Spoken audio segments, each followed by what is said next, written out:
Hello ladies and gentlemen, welcome to my corner of the internet. My name is Jason and today we are back with some more of the Elder Scrolls 3 Morrowind. Last time we came into this place, what was the name of this place? Ilun Ibi. And it was this strange sort of cave that's sort of illuminated with all these red candles. And we were just kind of exploring through this little area because it was kind of on the outskirts of Marowak, which is a small fishing village over here on the coast. So yeah, we were about to go ahead and explore this next part here called Marowak's Spine. So let's go ahead and jump on in there. Now, I apologize if my voice is a little off. I've got a cold, so I'm sorry if I sound a little bit. As such, I'll probably be keeping this episode a little bit shorter because my throat is killing me. But I didn't want to leave you guys without Morrowind. I was like, I need to do this. This is something I need to do. The show must go on. So, I figured I'd go ahead and try to at least get this recorded out for you guys. But like I said, we'll keep it short so that way there I'm not destroying my throat and destroying my voice, and then that's going to create more delays, and that'll be terrible. But anyways, enough of that. It's time to get back into the game. I'm going to be sneaking around, you know, as I tend to do, because I am playing a kind of a sneaky character. Carcass of the Saint. That just sounds so weird. Anyway, actually, can I take one of these torches? No, I don't think I can take these ones. These ones here are stationary. I was like, I'd like to have a light source. If only for you guys. Like, it's showing up fine for me, but I don't know. I suppose if you had, like, a darker screen, you know, this might be a little bit harder to see. So, I don't know. Let me know, and then I'll... Well, like I said, next time we get back out to, actually, I didn't say it. So, me saying, like I said, is really completely false, but... Like I'm about to say, when we get back to, you know, a place that can sell or create spells, we're definitely going to be trying to grab a light spell. Do I have a light spell? I should have checked. Spark, Soul Trap, Buoyancy. No, I don't. So if I can at least learn a light spell, then I can go ahead and create an enchanted item for it. And, yeah, then we'll be able to go ahead and just use that. Now, I know I've been using a lot of, we'll say, enchanted items up till now. I'm going to be using regular spell casting as well, because I do want to build up my my magic abilities, especially considering at least destruction and alteration. Yeah, so a lot of my major skills are actually spell casting abilities. So if I want to be leveling up, I'm going to want to be, we'll say, boosting those up a little bit as well. So. Don't worry, I'll be casting some regular spells, but honestly, the enchanted items in this game are just so useful. It would be an, I don't know how do I want to word that? It would be a disservice to the game. It would just not be a smart thing to do to just avoid them, because like I said, they're great. I kind of leaned heavily on enchanted items back in Daggerfall as well, because you just get so many casts. They're just so much more effective at being used for long periods of time than your regular casting, because they tend to have more charges. You know, I'm not sure in Daggerfall. I don't think in Daggerfall they recharged on their own like they do in Morrowind, but even still, they had more casts to them than you could typically cast with, you know, your small magicka or spell point pool. So I don't see anything. This is a really weird place. Got some like random campfires going on here, but there's no ventilation out. Oh, there's someone over there. I see someone. Are you a naked guy? You kind of look like a naked guy to me. Okay, we're gonna try to sort of sneak up and sort of get we'll see the lay of the land while we're doing it. Actually, while we're creeping up, why don't we use some of our oh, there's another one over there. All right, so we've got two people for sure. One over to the right, one over to the left, and one of them knows I'm here. No. He said die fetcher, but I don't have combat music. Is this another case of them killing people? Like, is this another case of, I don't know, my draw distance is too high? I'm so confused. It's like they detect me, but they don't detect me. Okay, or the... You will suffer. Oh, there we go. That time he saw me. we go. So we took him down. A dreamer. Large wrap corpus meat. Yeah, I don't really want to be hanging on to that. I'm not like, yeah, let's just walk around with a piece of corpus meat. Now, corpus meat, if I recall correctly, actually, what is a corpus meat? I'm trying to remember here. There's like a disease or something on the island of Vardenfell here, and I believe it turns people into like these corpus walkers, and that's kind of what it is. I guess it's like a piece of them that. Oh, stop moving! Oh, that is so much fun. I love using the taser. Zap, zap, zap, zap, zap, zap, zap, zap. It's like one of the most fun things because it does low damage, but you can just start spamming it. It's fun to use. All right, so let's see what have we got here. A dead adventurer, another dead adventurer. That's a real shame. Now, pretty sure everything we've got. Let me see. We have a shield, do we not? I thought we had a shield. I just haven't had it equipped. Weird. Oh, no. Why did it unequip? Anyways, well, let's take a look here. Armor rating for the Chitin Tower Shield. Now, this is a lot heavier, I think. Yeah, weight 6 versus a weight... Actually, weight 6. They're both the same weight, but the Chitin Tower Shield has a greater armor rating. And they're both light, so... Actually, we'll go ahead and use that. Now, we are using Netch Leather Greaves, which has an armor rating of 3. These Chitin Greaves have an armor rating of 7. We'll go ahead and grab those. Alright, so we're actually almost completely geared up with Chitin equipment. Don't want any of the heavy stuff. That can stay. Yeah, so basically we're just missing the Chitin Helm. And we can find that somewhere. I'm wondering though, because of our weight, you know, these things are not worth that much.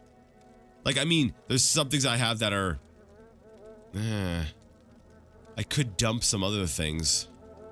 You know what? Let's throw my old armor on him. See, there we go.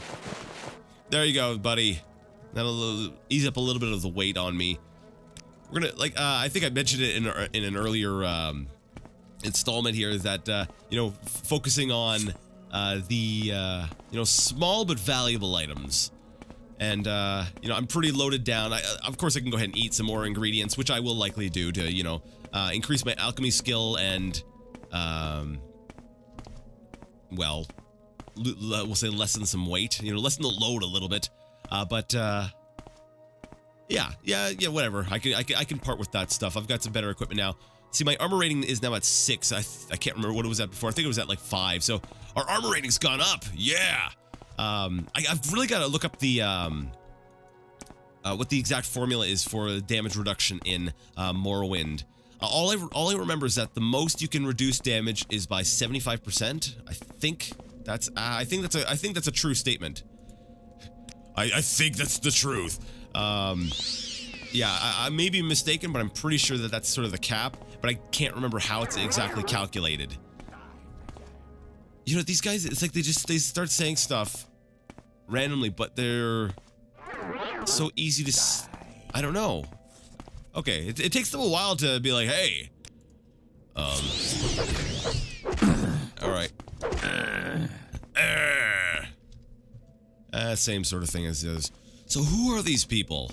Dreamers? Are they like the Morrowind equivalent of hippies? I don't remember. I remember seeing them before. Like, oh man, my voice is really starting to crack here. Yeah, we're gonna have to keep this one a little bit short.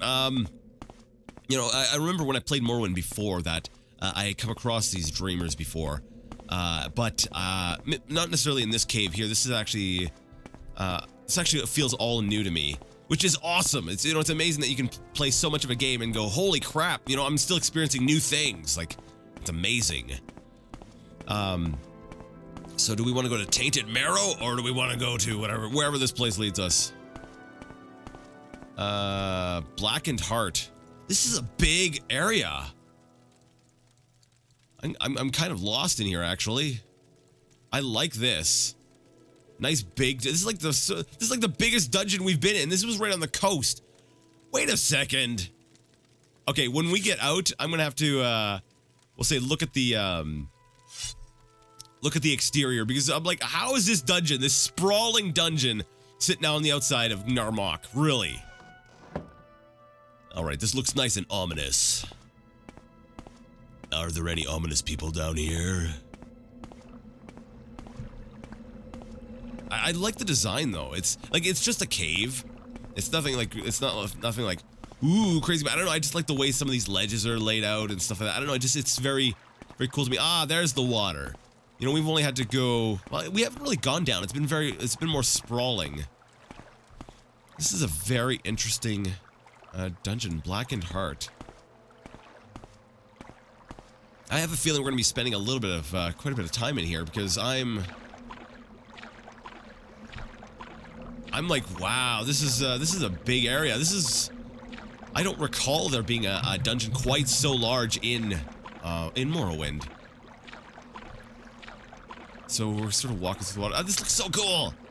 And why do they have fires everywhere? Well, Jason, so they can light the way. Maybe they can keep things warm. I don't know. What is that? Is that just a rock? It looks kind of strange for a rock. There's something over there that looks a little bit weird. Oh, is it just the way the... Oh, no, it's just, I don't know. What do you call those? A brazier? Oh, this looks cool. It's like some walkway leading up to, like, some sacred area. So, I'm assuming that we're in the realm of some sort of cult or something. You know, they've sort of, commandeered this cave and turned it into their own sort of, we'll say, dwelling / hideout. And now we're walking along in here. But you know, it's strange though, because we're seeing all this, like all these. It's such a big area, but there's so few things in it. Souls rattle. Like there's so few enemies, and there's so few, like, I don't know, it's strange. I'd expect an area with this much lighting and this, like think of the upkeep that must be needed to keep all this stuff burning, to keep all that. And all we found have been, what, 3 or 4 naked dudes? That's been about it. So it's really calling into question here. I'm like, what? Like, what? Does this make sense? Is there someone else, we'll say, that's maybe bringing those people here? Maybe that's it. Maybe these dreamers aren't the ones who actually set up shop here. Maybe there's somebody else. There's another faction or something that has set this up. I have my suspicions based off of you know, my previous play experience, but I'm not going to get into that because I shouldn't know at this point in the game, right? So, like I said, role playing and another sort of dead end. Dang, I'm starting to wonder if it's even worth it sneaking anymore at this point. I've been sneaking everywhere, but it's been, like, the progress has been so slow because we've just been sort of sneaking, you know, in case there's an enemy around the corner. But when, we'll say more often than not, there isn't. What the heck? Yeah, and I know that I missed some areas, like especially in the previous area. There was a couple paths I didn't go ahead and explore, but, you know, I was being drawn. Oh, yeah, there we go. Oh, hello. Crap. And I wasn't using my blur ring. Ah, darn it. All right, Thunderfall. Let's do this. Oh, you're hitting significantly harder than your buddy. All right, let's. Oh, we leveled up. Sweet. All right, Thief Ring. Go. What else should I use? Just blast him with the taser or pull out your short blade? Short blade. How close is the short blade? 67?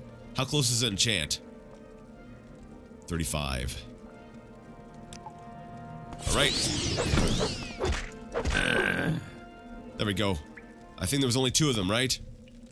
Now this guy here, where is he? This guy here, he was hitting hard. No, he's still got the same stuff. Okay, we'll heal up a little bit, and we'll explore this area, and then I'm gonna probably call it quits because I can feel my voice just going. I'm sorry. Maybe it wasn't the wisest choice for me to be recording today, but I really did not want to skip out on an episode, and I really wanted to get back into Morrowind, and I don't know. It's called dedication. Yeah. I don't know. I'm sorry. If that bothers you, let me know, and maybe I'll just try to avoid it. I try to keep a buffer of videos, but I happen to actually just run out of my Morrowind buffer, so I was like, uh-oh. I can't miss any more Morrowind. So we got some bells. Are those bells? They look kind of like bells because there's like a large ones and they go to like, yeah, they're bells. Ah, that's awesome. You can play them. I'm willing to bet there's a puzzle related to these things. I love how contrasting that is, because you got this very kind of down and minor scale sound, and then you have this this sort of swelling, amazing soundtrack in the background. It's kind of weird. What have we got over here? Is this our reward for completing this dungeon? An iron tower shield. Bone mold right pauldron. That's medium armor. What is this? An iron tanto. Common pants. Common belt. So there's some... Oh, is that a ring? I'm just trying to see what they got in here. A 6th house amulet. Drain personality 20 points. Value of 2,000. Well, I don't think I'll ever use this because I have no desire to drain my personality. But hey, if it's worth 2,000, I can use that. Common amulet, I can go ahead and enchant that. Anything else? Ooh, I almost missed these. See, this is why I need torches. Glass boots. Holy cow, I got myself a pair of glass boots. Now, if I remember correctly, glass is the best light armor. Let me see. Currently, what am I wearing? My boots. My boots. Where are my boots? I'm sorry. I'm like, oh dear, when I'm sick, I sound Canadian. Armor rating of 7. This has an armor rating of 38. And it's light armor. Why don't we slap those on? There we go. I have a feeling by the end of this playthrough, we're going to look all green and crystalline. It's going to be amazing. Sweet. It still looks like there's a ring in there. Let me see. A common ring, yeah. Did I miss anything else? Nah, I'm gonna leave the bone mold armor because it's medium, and as it is, you know, I'm pretty close to my weight limit, and it's not like super valuable, so. All right, 6th house bell hammer, value of 5,000. How heavy? 75 though. It's really heavy. But it's worth 5,000. I could bring that to the creeper and get myself some sweet cash. Sweet, sweet cash. What I'm going to do is when I leave this dungeon, I'm going to leave a note on the map telling me to come back here when I'm a little bit lightened up. What is this?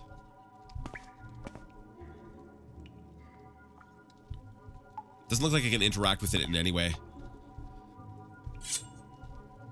All right. Well, you know what, guys? I'll poke around in here a little bit more. I think I see another chest or something over on the other, another whatever that thing is over on that side there. We'll take a look at that next time, and then maybe we'll finish up cleaning up. We'll say the other paths of the dungeon that I skipped over, and then yeah, and then we'll continue on our journey. But I'm gonna go ahead and call it quits for today. I'm sorry. So if you like the video, you like the content, and you would like to see more of it, go ahead and give the video a thumbs up. If you didn't like it, well, go ahead and leave it a thumbs down. Either way, let me know what you thought in the comment section. And until next time, I would like to ask you all to game on.